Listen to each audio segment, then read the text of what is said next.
Caerá la medianoche en el muladar del orbe. De Carey se orlará la luna y la espermática nada engendrará con derroche idiosincrasias futuras. Yo, despojada de galas, amorosa como nunca,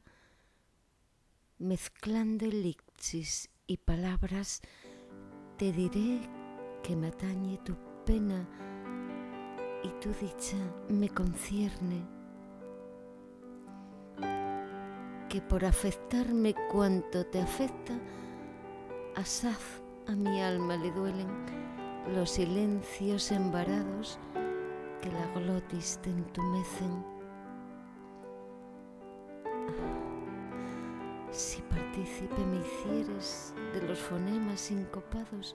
que en tu faringe fenecen, si depositaria fuere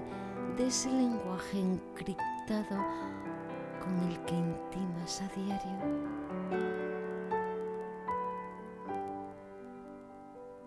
decidieres lo que decidieres, si fiarme o no el corolario que atesoras en la mente, ad infinitum te amaré tanto y de tal manera que si por arte de hechizo arroyo te me volvieras,